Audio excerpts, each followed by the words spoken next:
of your reaction.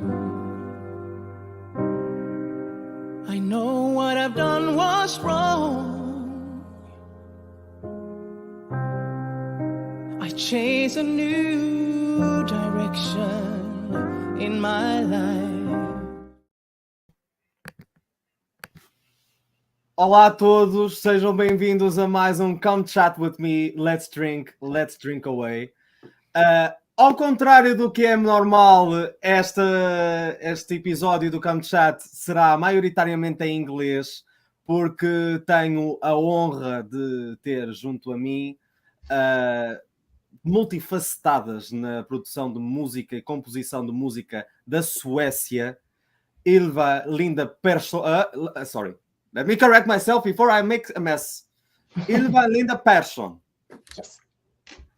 1, 2, 3. Boa noite.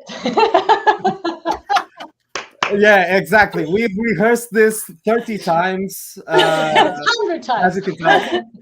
But at least the intention was there, and that's what matters. Yeah. Good evening. This one is especially for you if you're watching from outside of Portugal, or if you have English as one of your main languages, because like I said in Portuguese before, I have the pleasure of having Ylva and Linda Persson here on Come Chat With Me. Firstly, ladies, how are you? We are just doing fine. So glad to be here with you, Rodrigo. Yeah, really happy. It's Friday evening. Yeah, Start of a weekend. The start of I imagine that it could be a busy weekend for you.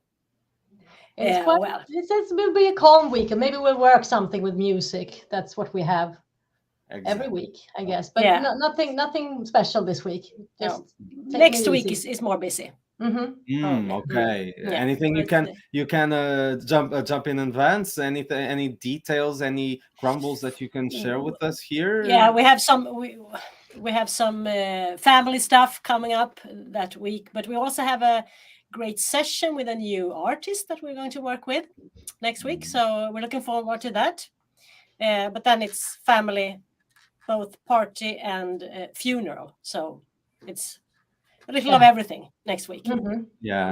I understand, because this one is this Come Chat was originally created to celebrate the 10 years of Ylva and Linda as Eurovision. If you know what I'm talking about, the Eurovision Song Contest, a huge music festival all around Europe.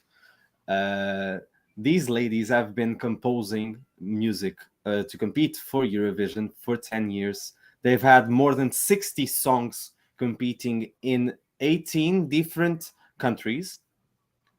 And we're going to talk a little bit about that today in our Come Chat. In order to begin, as we usually begin here in Come Chat With Me, sadly, we did not get enough time to prepare this in advance. So we're going to have our old dear friend, Water. Do you have water there with you? Yes, water, tap water. Awesome. How do you say water in Swedish? Van? Vatten. Vatten. Okay. Mm-hmm. Perfect. So let's have a toast of vatten to Ylva and Linda to Come Chat to art and music. Cheers. Yeah, and I hope cheers. you enjoy this moment. All of you out there. Hope you're having a nice weekend. Nice Friday. Awesome. Yeah. Hopefully that can be shared with all of you watching. Yeah. We already have, and I actually told you that we already have a special comment from a friend in Mexico, Gabi, with the YouTube name Tigresa Chinesa. Nice to meet you. Freddy. Hope you feel good with this live. I hope you enjoy the little conversation that we're going to have about music. Feel free then to share anything that you might want to ask, to add, and share your love, good vibes with all of us. If you're also watching this and you wish to propose any questions in Portuguese, feel free to do the same. That I'll gladly translate them to my guests, and they'll be answered too. As music producers and multitasking that you do around music, composing, singing, designing the performances and everything, what do you feel that can give you the most adrenaline? Being there on the center of the stage and be singing a song, or composing it, knowing that each project and each country might have tight deadlines? Yeah, it's probably as much adrenaline for both, I would say. When we write songs and we have a tight deadline, it can be stressful. We have to sit a lot by the computers. We have to edit vocals and work with the production and mixing and things like that. That can be stressful, of course. Linda, do you have something? Yeah, I think also we're usually the driving force in our projects to reach the deadline. And we like to work efficiently and with good teamwork and everything, but still keep it very friendly. And usually we have many ongoing projects at the same time. So this can be a problem when everyone waits until the last minute, So we try to plan ahead, but it's not always easy. No. It really depends on who you're working with too. Yeah, but I think many people you have many artists wants to wait until the last minute. I think it's culture kind of. Because in the process you have responsibilities and you have done work within every single step in the process of starting to compose a lyric or a melody to a song and submitting / launching it. We don't set the deadlines, so we just have to follow the deadlines. And then if you're a team, you have to help out each other, to do every step on the way. And but like Linda said, we are often driving it to make it possible to finish and to submit the songs. And then it's the next part that you need to, when you need to take part in the competition and release the song and things like that.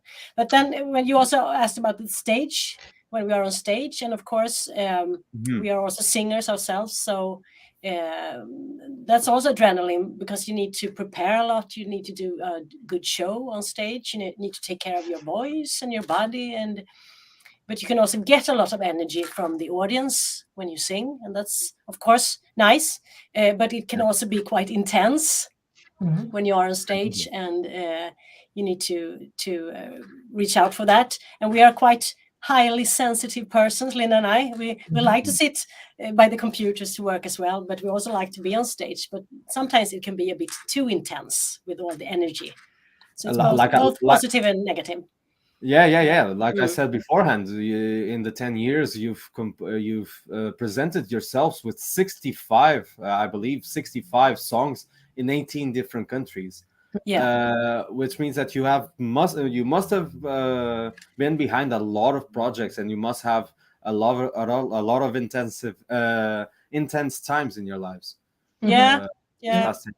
Actually quite stressful sometimes, but if we are in the right teams, like when we worked with you, Rodrigo, it was different. Then you did the last part. Like if we have people, if we are a good team and everyone is working beside each other, aside of each other, then it can go smoothly. Behind a good team, has the same normally comes a good result. So that's that's something we have learned during these years. It's very important with the team. But maybe that's a side that people don't see. And we also feel that during the years, it's been more tight deadlines, more stressful. The last couple of years, it's been, like it's 2 weeks. Before it was maybe a few months, and now it's 2 weeks when the rules come out and you have to submit the song. So that's making it harder to make it possible. And we also feel that if you are in a team, people want to wait for the rules to come out, and if they come 2 weeks before, it's quite impossible. That makes me want to ask you: do you feel like in the past few years, like the countries, do you feel that you have more restrictions with the projects you work on, based on the tightness of the deadlines and the limited time that they give you to work on the project? Do you feel like this has affected the way you work with your musical projects? Yeah, I think it's more stressful, and you like we said, you have to have a good teamwork, because if you don't know each other very well, then maybe you don't make it for the deadline. If you're not working good together, then maybe you have to try next year instead.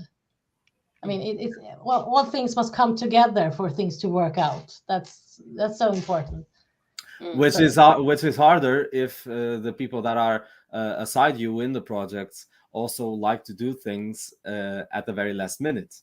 Yeah. It doesn't help you out. Yeah. And we're all human. We're not robots.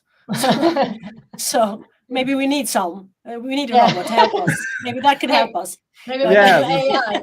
We'll use AI instead of everything. That's the next thing. But the musical quality will never be the same if we use AI instead of using our real emotions. No, that's right. That's right.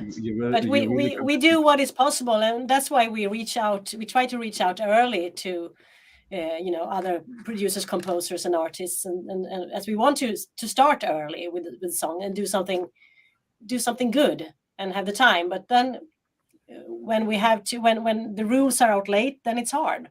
If people want to wait for the rules, but we think it's better to start early. What would be the perfect time for you to consider as the time you would need for a good musical project? What would be at least the minimum time that you would require?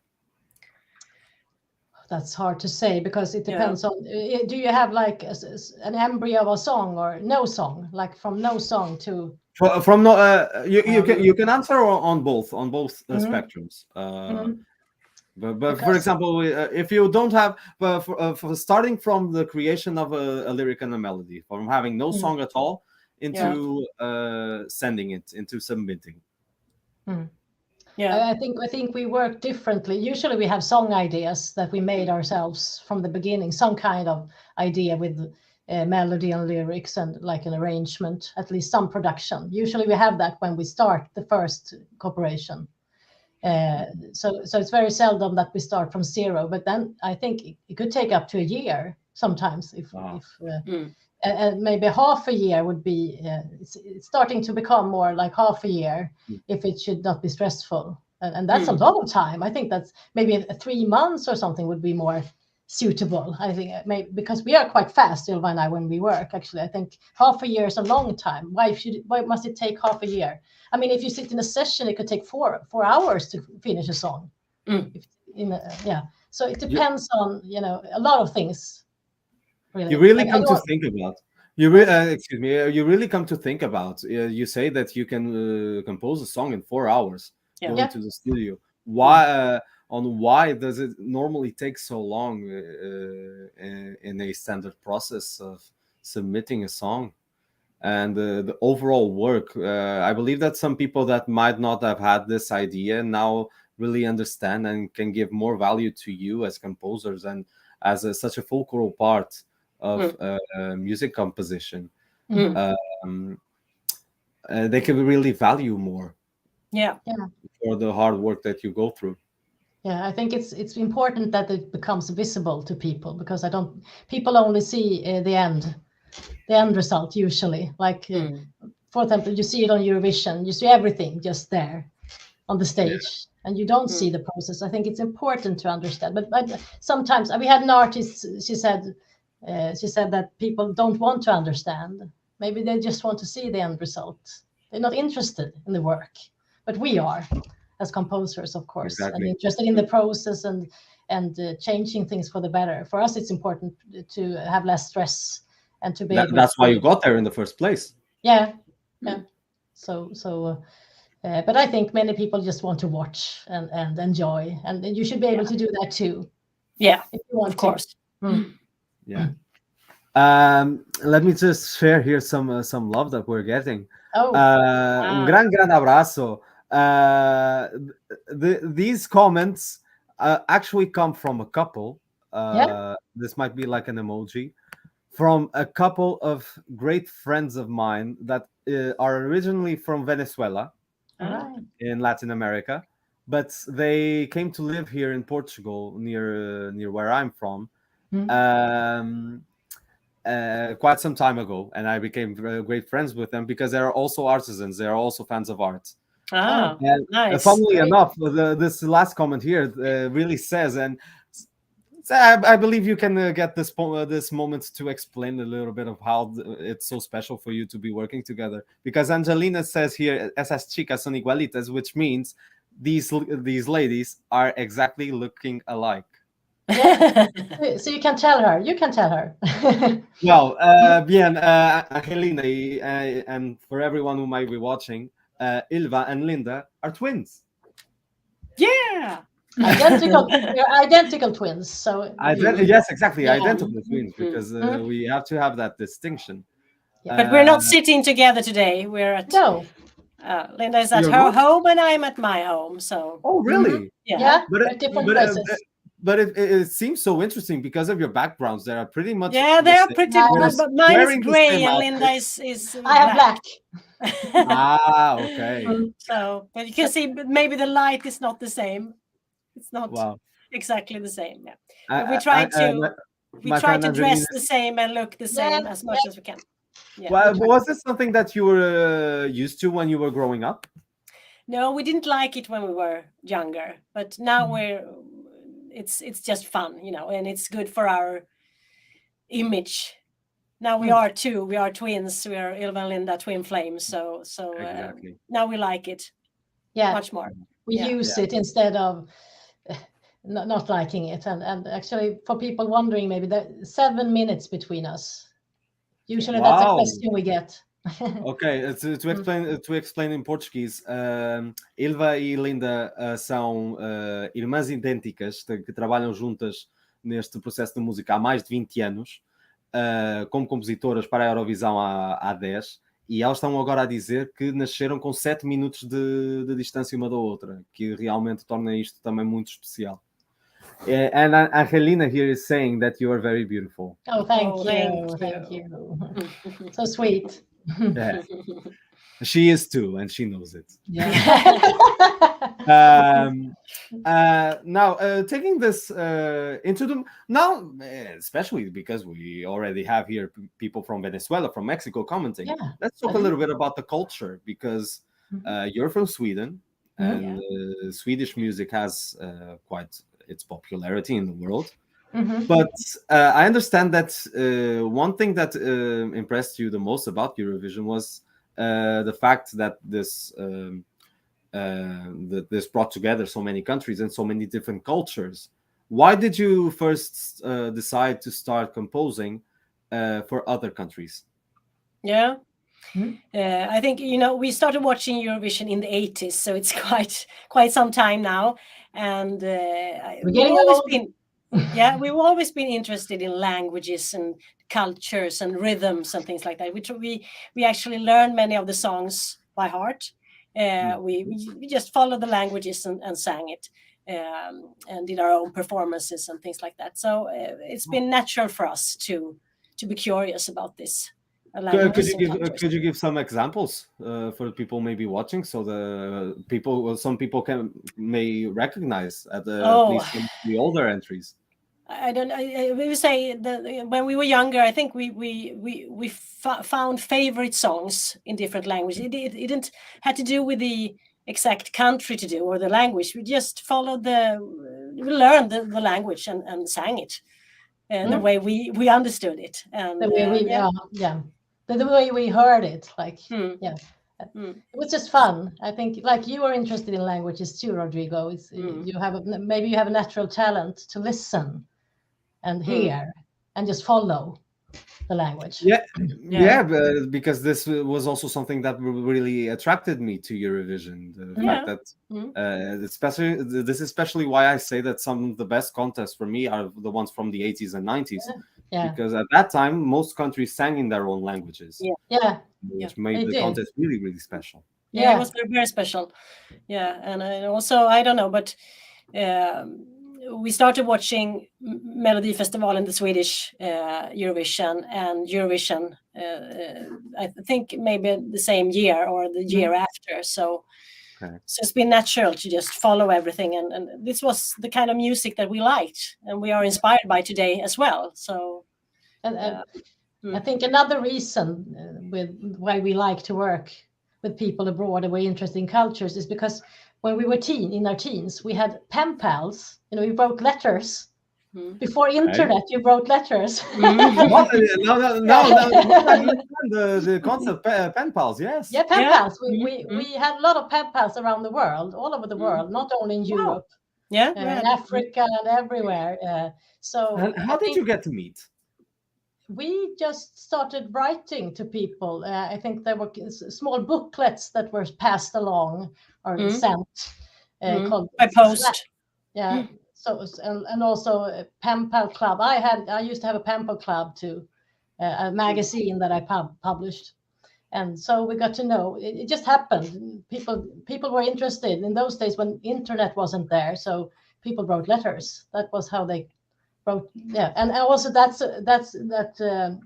made us interested in writing as well, and languages. And I think then it became natural for us to work for Eurovision with countries today because of this. Because we've always been interested in different kind of people, and we wanted to reach further than Sweden too. I think we've been interested in cultures and people.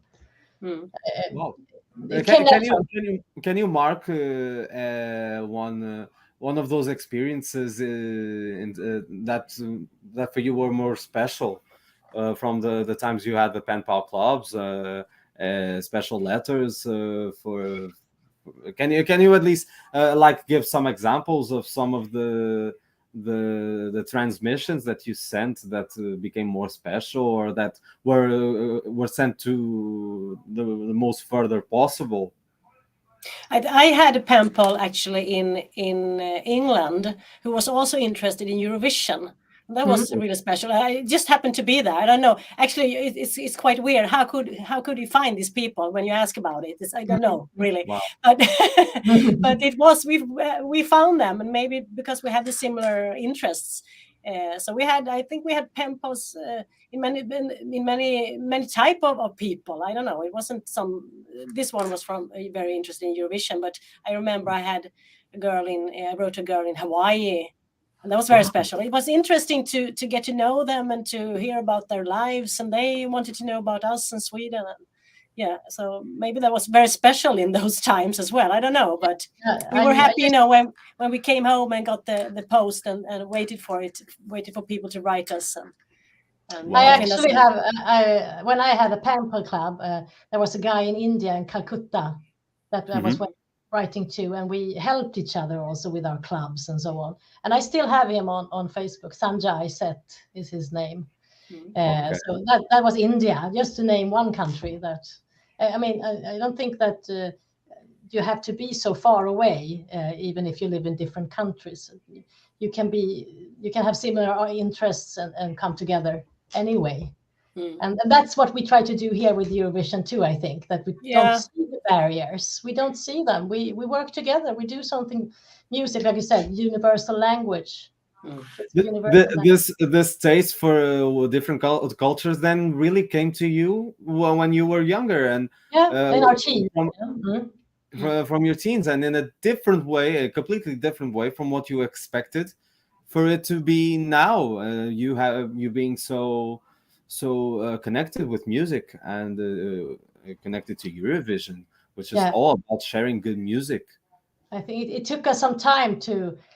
We started writing songs like when we were really young, like started making songs when we were 7 or something like that, and playing the piano. But it took us a lot of time to reach out and compete. We wanted to compete early, but we were not ready. We had to create everything, like starting to produce songs and writing songs and contacting people. That took time for us to get where we are now. Like 10 years after we have competed, we're in a different place today. Exactly. Like I believe in any successful business of any kind, you really have to start with a base. It's very hard for you to stay successful if from the beginning you already have huge success. If you have like a boost coming out of nowhere, I don't believe that it is the same feeling, and it gives you the same passion as starting from a base, starting from zero, from ground one. slowly building your connections with other people, with artists, with agents, with other composers, with other musicians, and you slowly lead the way into the empire that you can say that you have right now. Well, maybe when we win, we have an empire. When you get to stand in the green room of Eurovision. Yeah. Then Yeah, and then we you're like with that. us, right? Then you're with us, Rodrigo. I We're would, there I would love together, to. right? You know that would be a dream for me. So I would instantly join in on this experience. Yeah, Yeah. that would be. This gives me the idea of sharing with you. This is my normal question. The question I have that is most connected with the project. Come chat with me. This is usually the last question I ask guests, but I believe this is a good moment to ask it. From an art curious to all of you, I believe that arts are immortal and they should always be. There should always be some kind of connection with arts, whatever they be. What do you want from your project with Wind Flame, with all of the songs that you have worked on? What is it that you want to leave for the future generations to remember you and your work and your passion for the arts? Oh, that's a big question to answer. I think that, when we have, during these years, I think the driving force for us has become more to reach our goals, to win, because that's what you're supposed to do in this contest, isn't it? You're supposed to win. But I think we have to go back to what originally made us interested, and that is the music, that is creating the music, the melodies, and the chords that we love to, and the arrangements and the lyrics. So I think maybe in the end, the messages of the songs, and maybe in combination with working with artists and the teams, the combined products, and the message that it gives to people in their hearts and souls. Because out of nowhere you have a song that you could have written for a personal experience, but out of nowhere, for the way that you interpret the lyrics, it could bring out some different kind of emotions to someone else. I imagine that people before I've sent you messages saying, "Oh my God, I love this song because I really connect with it. I really connect with the message." Yeah. I imagine that must have happened before. That means the most, and also that we keep doing this because it's fun, because it's something that we get inspired by and want to continue doing, not only doing it as a job, but doing it. It started as a hobby, so it has to remain fun and inspiring and exciting and so on for us too, for Ylva and me.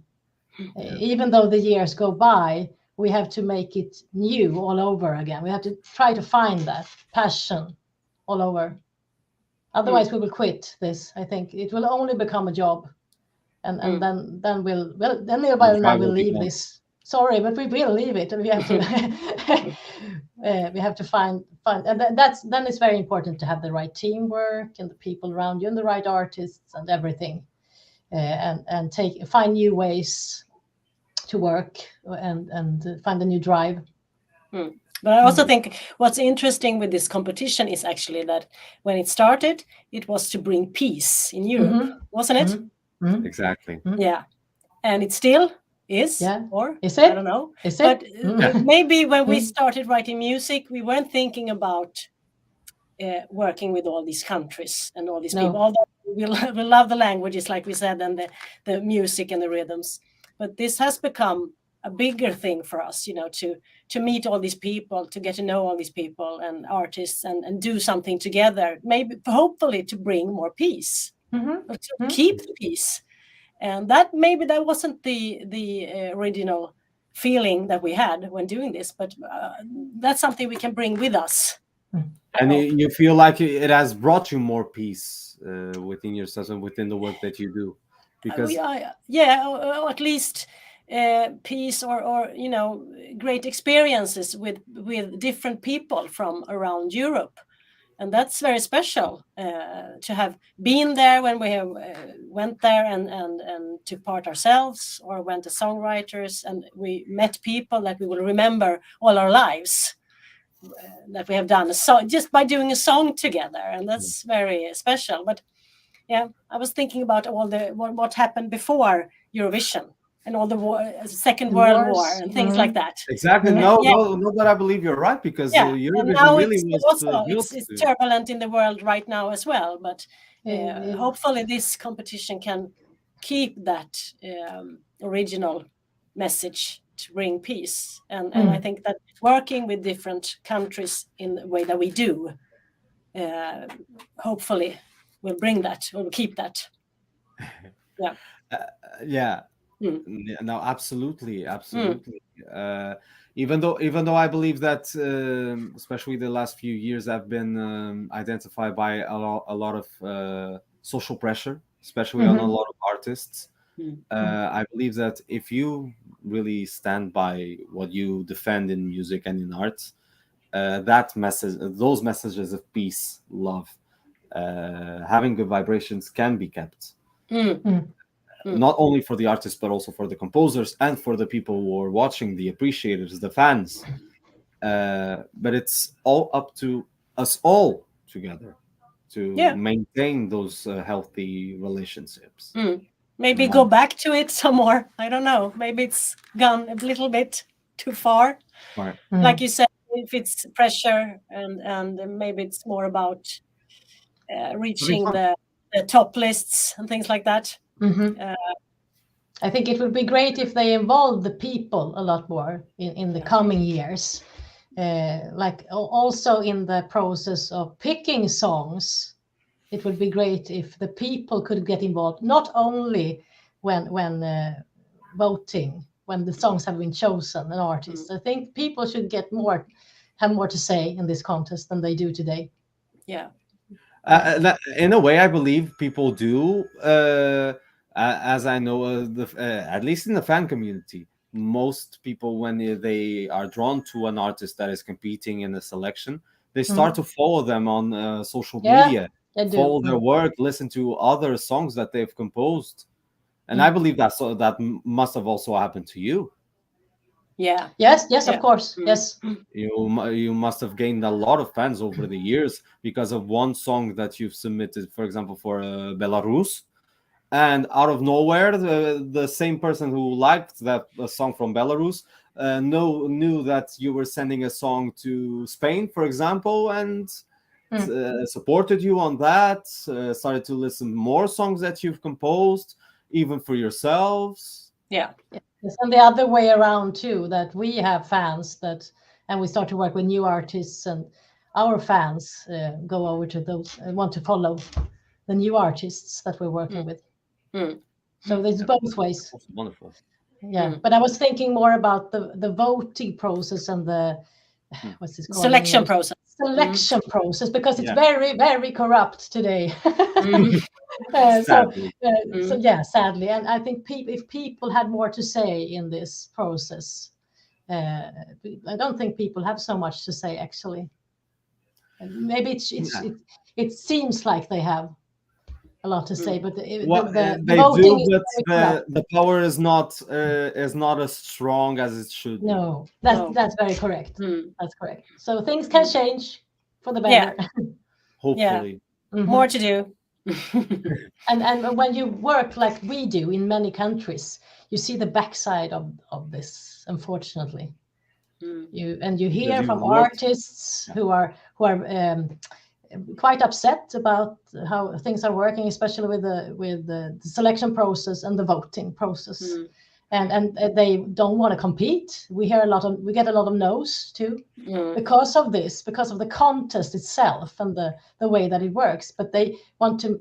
I'm sure they would like to be on TV and they would like to release a song, but they don't want to compete because of different reasons, because they're angry. And we've been through a few things in Poland, for example, last year, and So I understand.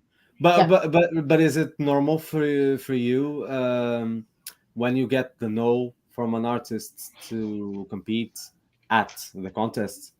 Is it normal for you to have the chance to work with that same artist for other projects, releasing songs and having them released normally to the public through Spotify and all the platforms? Yeah, I don't think, maybe we don't have so many of those examples abroad, Ylva, but we usually, when we approach an artist, maybe we ask to work for Eurovision firstly.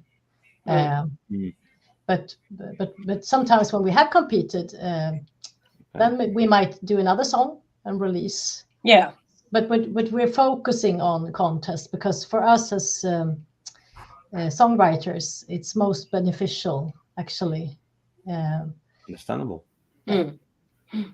That's understandable.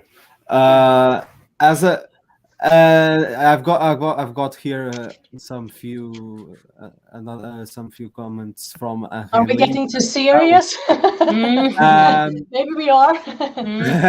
No. But this is coming to a very interesting part of the chat. And Angelina here is asking, where do you know them from? Because of Eurovision, por Eurovisión. Yeah. Because I've had the fortune of work alongside them on a musical project before, as a co-lyricist, and them being the music producers. I've got the great pleasure of meeting you through Felipe Ramos, a very big a big friend of mine from Madeira, from the Isle of Madeira in Portugal. I got to know you because of him, because of another project. And ever since we became friends in a way. We're always in touch the ways we can, even though all our lives aren't that easy right now. No. As you know. We did a Eurovision quiz together last year, didn't we? Yeah. Exactly. Yeah. Exactly. It was a fun thing. Yeah. It's sad how long it took for me to be able to deliver the prizes to the people. But it was a very nice experience. Yeah. Actually. And her husband Carlos is asking, what kind of music do you compose? Yeah. What kind of music are you most known for?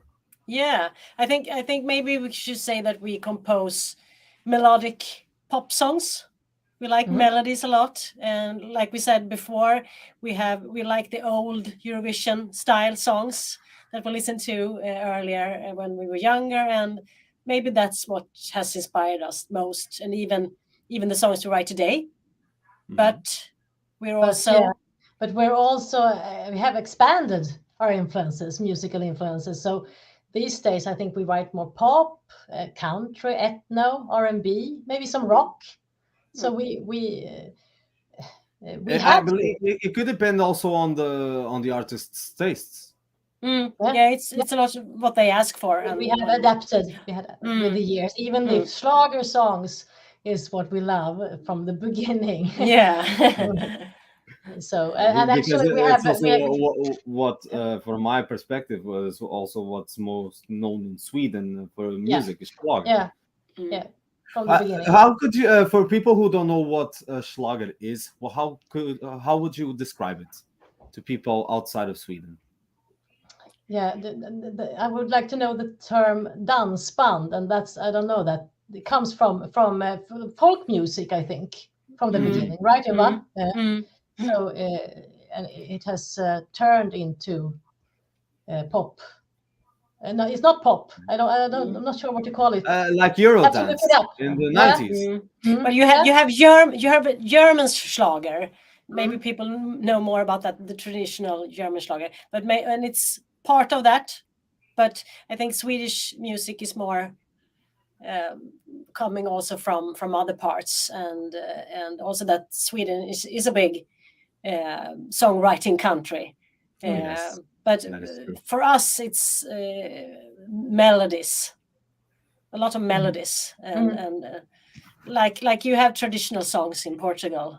This is some kind of traditional thing in Sweden, but not the same. It's not old folk music. No, it's not. It's more But modern I think songs. it originates More from that upbeat. anyway, somehow. Yeah. And you mix things and but I think we were brought up with this kind of music, so I mean we just learned it by heart and loved it, started to love it. I don't think we analyzed it so much in those days, like nowadays when we started to write more, then you start to analyze what really is a schlager, what is it. That's interesting. That's that's way interesting. to see it. That's another interview. Yeah, because we analyze. Gabi, my friend from Mexico, is here saying that she would love another Eurovision related thing from the three of you. Yeah, we're I don't know hoping if for she's that. talking about the chat or something else. Yeah. That would be And great. she's also asking here, how many times have you competed overall? Yeah, we with over 60 songs, like you said, Rodrigo. I don't know if it's 65 or 63. Depends on how you count. But now it will be fun. It will be if it was 64. Yeah. Yeah, that's right. I'm not sure, but now that she asks this, I would like to ask you, how many songs overall, including the ones that weren't selected, do you have that counted? No. No. But like we said, could you estimate the value? We have released 170 songs. Wow. On Spotify and like over 500 YouTube videos, I think we have. So not all songs are out on Spotify. We can have some that we released ourselves from the beginning before Eurovision too. Okay. So and then we have a lot of songs unreleased too that are waiting to compete and get released. For example, at least 2 with you, Rodrigo. 3, maybe. Okay, those are details. Yes, that is true. They're still on standby. They're still pending. Sometimes it takes time. Then it. Yeah, because having a little bit of an idea of how the process works, it really takes a lot of dedication from you to be able to. And it's quite strange with this Eurovision selection. You have to keep them secret. I don't know if people think about that so much, but you have to. There's also a talent to keep them secret, and at the same time you need to send them out and share them and make people interested, artists interested, and at the same time keep them secret, because that's the rules of Eurovision. They can't be published before they compete. No. Exactly. So that's the difficult thing. But that is always a challenge. That's a challenge, It's a challenge. And it's a quite strange. I think it's maybe in the future, maybe they can remove that rule. Yeah. Well, in a way, it would be interesting to see in a contest like a song that was published like 10 years ago, but up until then didn't get the opportunity to shine and to have it being more heard from people. Yeah. That would be interesting. Or even for you to go back and get one of your older songs that you feel like this is right to go to Eurovision this year. Yeah. Let's try to send this out. That would be interesting. But since this is a yearly competition, I in a way kind of understand why they have that's the rules. rule. But it's very strict sometimes as well, because also that many songs may sound alike.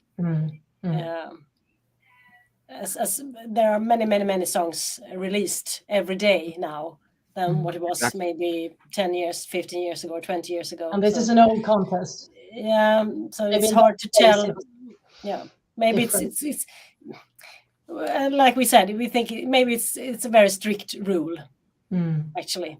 Yeah, and for some countries like Sweden, you cannot share it until it's actually it's competing. Because normally the songs are, or at least snippets of the songs are shared in the week of the heat. Yeah, in the week. And the general rule is for them to not before 1st of September that year. Mhm. That's the rule. Yeah, that's a general the year. rule.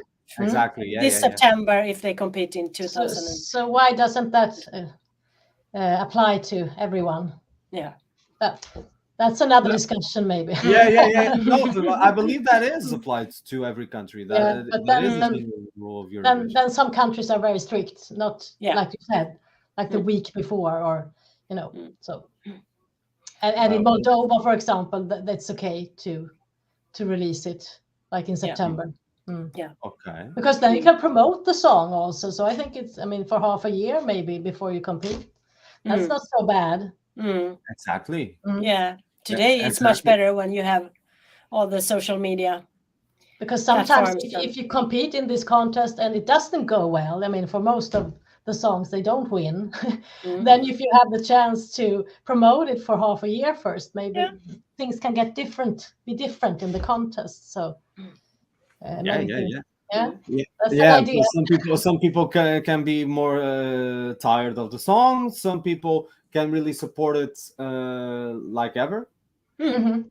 and really stand by the song, knowing that that song was known before, and a person might have appreciated it beforehand.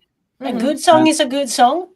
Yeah. Also 6 months after. So It otherwise, is. it's not a good song. mean, If you look- don't want to look at listen to it more. Just look at the winning songs. Like maybe you don't love Euphoria, but look at how popular this song is even today. And even here in Portugal, Mm. It because is. in that year and even some years after, the song was highly listened here in Portugal and used in various kinds of events, Yeah. which is the actual power of music, and in a way the power of Eurovision. I like it unites people, and even someone who may not like Eurovision might have heard some of the songs that were a part of Eurovision and became famous because of Eurovision. Yes. Like I hope one day, for example, I'm trying to get one here, not one in Swedish because I'm going to ruin the pronunciation. Like Dreamer, for example, that competed this year. It could be an opportunity for it to be shared more with the audiences. Yeah. Yes. We know because when you compete with like 10 songs like we did last year, it goes very fast. Like it's 3 minutes and then it's over, and you work like a lot of time. You put a lot of time into those songs, and it's over so quickly. And sometimes that's a bit depressing. But people don't see that. I'm sure they don't. They see the contest, but for us working behind the scene, it's another story. You feel like the fun is over after the 3 minutes, or right before the 3 minutes. And hopefully after, not before. No. But if you didn't get the points you wanted or the position you wanted in the contest, then it's over like this. People are very excited before you compete, like, oh, now we're competing, and wow, and then it's all over like this, and that can be depressing. I think it just stops like that, and then for us it's important that the song lives on. I think it was not written just for 3 minutes, and not our songs anyway. They are written to listen to. So that's why it's important, like that we release. We always try to release the songs on Spotify and also Facebook and Instagram and so on to make them live on. That's important for us. Yeah, exactly, because that's one of the most important messages about art and music, that it has to live on. It is immortal, like I said before. Yeah, that's true. Yeah. And for all of you who may be watching this from Portugal, from Sweden, from various other countries in the world, you have, like Ylva and Linda said, more than 170 songs released for you to get a bit of a taste of how their music sounds, and you could really support some of them. They're out globally. And I really have to admire you. I've said to you this before. there's not a lot of people who can say that they've had more than 170 songs released for the world to listen. Thank you. Thank Thank you. you. You're very welcome to visit our channels and our Spotify, and we have links everywhere. Maybe we can put some links here so you can follow us. The links are already in the description. But I think in a way to finish this episode of Come Chat, you can re-promote, because, for example, Gabi is asking for the Spotify account. We should put it there in the link. The links, some of the links are already shared in the description of the event. But if you want to get these final moments for you to share the links with you, with the people, feel free. It's your moment to shine. Yeah, you're welcome to go to our own account. You just search for Ylva and Linda everywhere. You can. It's on Spotify. You can search on Facebook and Instagram and TikTok, and you will find all our links there. But we have our own account, and then we have a special playlist, both on YouTube and we have on Spotify for all the songs that we did with all the artists that we worked with. So you're happy to go. We're happy if you went there and listened to our songs, and give us a comment, give us a like. And if you're interested with working with them for a Eurovision like project, for something huge, this could be a once in a lifetime experience. Feel free to also share those interests with them. Yes, please. They will really appreciate it. Yeah, we would. We're always looking for great artists, great talented artists who are ready to go to Eurovision, and especially in countries where they have national selections. We'd say that. Because there are some countries where they have internal selections, and usually that is more difficult to get selected with only one song. But with a national selection, there are more possibilities. Yeah. From an art curious to all of you, curioso das artes para vós. This was another episode of Come Chat with me. This time with the pleasure of having Ylva and Linda Persson, from all the way from Sweden. Thank you very much for letting me have this experience with you. Thank you. Thank you. I hope the next one comes soon. Yes. We hope so too. We just got started. Thank you very much for joining us. Hope you have a great evening and a great weekend. Bom fim de semana a todos e espero por vocês no próximo episódio do Come Chat with Me. Yes. Thank you. Thank you. Have a nice evening. Bye-bye. Bye. Bye.